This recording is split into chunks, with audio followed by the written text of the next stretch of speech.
Okay, Assalamualaikum warahmatullahi wabarakatuh dan selamat sejahtera cikgu ucapkan kepada semua murid. Okey, baik, dalam sesi video kita pada hari ini kita akan bincangkan berkenaan dengan langkah-langkah dalam menghasilkan projek pembungkusan bekas makanan. Okey, minggu ni kita bincangkan dulu apa dia langkah-langkah. Minggu depan cikgu akan bagi cikgu akan sebut bagaimana kita nak buat projek kita pada minggu depan. Okey, baik, kita mulakan. Baik, langkah yang pertama, okey, dalam menghasilkan projek seperti mana yang pernah kita belajar sebelum ini. Okey, langkah pertama ialah dengan kita menghasilkan menjana idea dengan melukis beberapa lakaran. Okey, biasanya seorang pereka dia akan akan melakarkan 3 lakaran idea terlebih dahulu.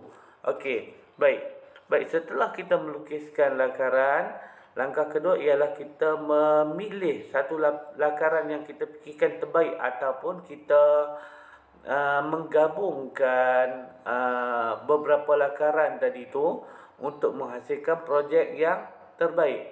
Bagi contoh bagi projek ini, dalam buku teks dia memilih untuk menggabungkan lakaran antara idea lakaran 1 dan juga lakaran ketiga. Okey. Dan fungsi yang dinyatakan dalam lakaran ini ialah untuk membungkus makanan segera seperti ayam goreng, kentang goreng dan juga kek. Okey, itu sebab bentuk dia seperti kotak. Okey, baik. Seterusnya, setelah kita buat lakaran tadi tu, kita perlu menilai lakaran dan juga kita perlu membuat penambahbaikan. Okey, kita perlu membuat penambahbaikan untuk memastikan lakaran tadi tu untuk projek akhir nanti tu akan menjadi projek yang terbaik. Okey, biasanya elemen yang akan dipertimbangkan dalam sesuatu projek yang pertama ialah ruang. Okey, bagaimana untuk aliran udara dalam projek tersebut, tekstur pada projek tersebut adakah okey, licin ke tak, rata ke tak dan sebagainya, dan nilai adakah bentuk dia satu warna saja, plain, kosong, tak ada apa-apa corak yang menarik dan sebagainya. Itu yang akan dipertimbangkan.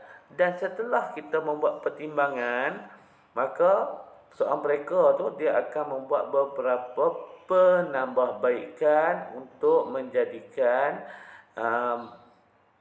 projek yang dihasilkan dia tu adalah yang terbaik.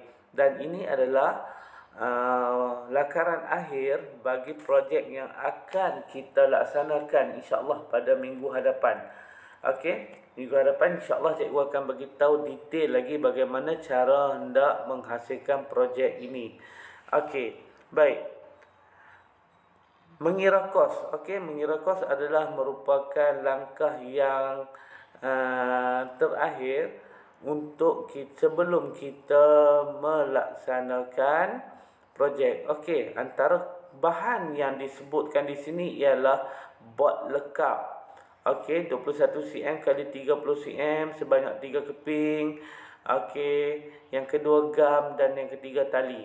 Okey, cikgu mungkin akan tukarkan bahan yang pertama tu daripada bot lekap kepada bahan yang lain. Cikgu fikirkan kita akan gunakan Manila kad Manila kerana dia lebih mudah untuk kita dapatkan kad Manila daripada bot lekap ni. Okey, baik, insya-Allah kita akan buat pada minggu hadapan. Jadi cikgu harap murid-murid bersedia Okey, setakat itu sahaja video kita pada hari ini. Cikgu harap semua dapat sesuatu. Okey, jangan lupa salin semula bahan-bahan yang terdapat dalam video yang cikgu buat ni ke dalam buku tulis kamu. Okey, kita akan jumpa lagi minggu depan. Assalamualaikum warahmatullahi wabarakatuh.